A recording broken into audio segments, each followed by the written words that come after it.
The lake was quiet that weekend, the kind of stillness only broken by the rustle of pine trees and the soft splash of water against the dock. For Henry Mason, a retired engineer who had recently purchased a cabin, the peace was exactly what he needed. After years of HOA fights in the suburbs, he thought the lake would be his sanctuary. But Henry underestimated how far the shadow of an HOA could reach. This wasn't just any lake community. Hidden behind the postcard views was one of the strictest, most overbearing HOAs in the county. They called themselves the Lakeview Preservation Society, and their self-appointed president, a woman named Karen Whitfield, treated the neighborhood like her personal kingdom. She was notorious for her surprise inspections, aggressive notes, and loud confrontations. To her, no property, whether permanent home or weekend getaway, was safe from her control. Henry had bought the cabin with the understanding that it was outside the HOA's legal jurisdiction. The deed was clear, the boundaries were marked, and his lawyer had reassured him that the Lakeview Preservation Society had no authority over his land. But Karen saw things differently. To her, every house within sight of the lake was subject to her rules. She had already sent Henry 3 letters demanding he register his cabin and submit his landscape plan. Henry ignored each one, certain she had no real power. The timing of her interference couldn't have been worse. Henry had planned a private meeting that weekend with an old friend who happened to now hold the position of State Attorney General. They were meeting off the record, far from officers and reporters, to discuss a legal issue unrelated to the HOA. It was supposed to be a discreet, confidential gathering in the calm of the lake. But Karen had other plans. The first sign of trouble was subtle. Henry noticed a car creeping past the gravel road entrance, slowing to a stop near his driveway. The vehicle lingered, engine humming, before moving on. Then, later that evening, he saw a flashlight beam cut through the woods, bouncing off tree trunks as someone moved closer to the cabin. Karen had been circling, watching, convinced she had the right to inspect his property. Inside the cabin, Henry prepared coffee and set out documents for the meeting.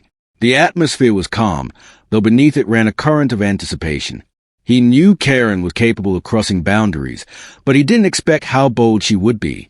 As dusk settled over the lake and the last streaks of sunlight disappeared behind the hills, Karen made her move. Without knocking, without even announcing herself, she stormed through the front door of the cabin as though it belonged to her. Her eyes scanned the room, searching for violations that only she could imagine. What she didn't realize was that Henry wasn't alone. Because sitting at the table, reviewing papers under the warm glow of the lamp, was the State Attorney General.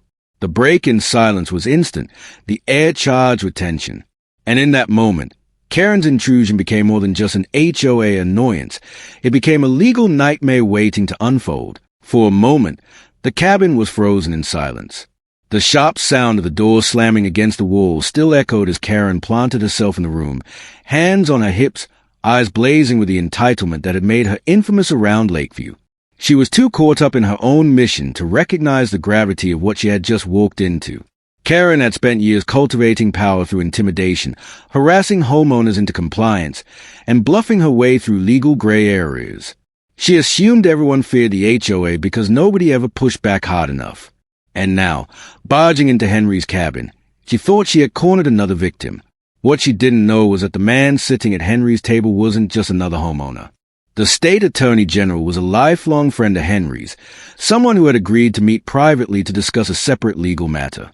His very presence at that table meant Karen's reckless intrusion had just crossed into dangerous territory. Karen began pacing through the room, inspecting the cabin as if she had legal authority. She muttered about unapproved renovations and landscape violations, her eyes darting over the furniture and paperwork on the table. Her voice carried the same smug confidence she used in HOA board meetings, convinced that intimidation alone could bend people to her will. The Attorney General, calm and observant, sat silently as Karen ranted, studying her behavior with professional detachment. He didn't need to speak to recognize a clear violation happening in front of him: the breaking and entering, the trespassing, the abuse of false authority. Every action Karen took inside that cabin was another nail in the coffin of her credibility. Henry remained composed. He had seen this kind of arrogance before, though never at such a scale. He knew Karen believed herself untouchable, and in that moment, he almost felt sorry for her. Almost. The Attorney General eventually leaned back, folding his arms, letting Karen dig herself deeper with every word and every unauthorized step she took. He didn't need to confront her immediately. The evidence was being written for him in real time, every second she remained inside. Outside, the evening air thickened as the forest settled into its nocturnal rhythm. An owl called from the distance, the lake shimmered under the rising moon, and yet inside the cabin, tension mounted like a storm about to break. Karen finally noticed the man at the table, her eyes narrowing with suspicion. She demanded to know who he was, assuming he was some contractor or county clerk. Her arrogance blinded her to the weight of the moment. She didn't recognize a face she had likely seen in newspapers, didn't understand the authority she was challenging. Her tone remained sharp, dismissive, and commanding, as if she truly believed even the state itself would bow to her HOA. But Henry knew what was coming, and he knew that Karen was seconds away from discovering the truth that would shatter her illusion of power. The Attorney General's gaze didn't waver. The cabin was silent once more, the atmosphere heavy with anticipation. Karen had crossed the threshold of main nuisance into something far more serious, and she was about to realize that storming into the wrong cabin at the wrong time would cost her everything. The moment of realization came slowly for Karen.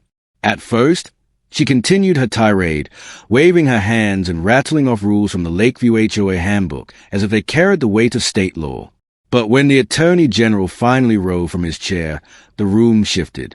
His posture was calm but commanding, the kind of presence that could silence even the loudest courtroom. Karen's expression faltered.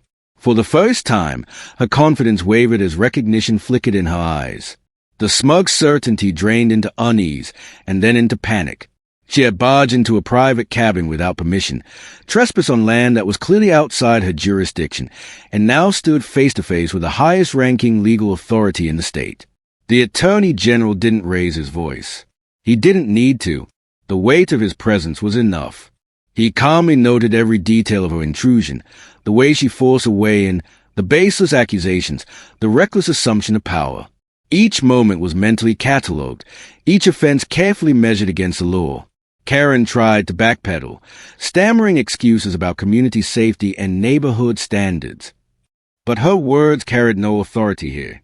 She was no longer the self-appointed queen of Lakeview. She was an intruder, caught red-handed, exposed for what she truly was. Henry remained steady, watching the unraveling with quiet satisfaction. For months, he had endured her letters, her harassment, and her attempt to claim power she never had.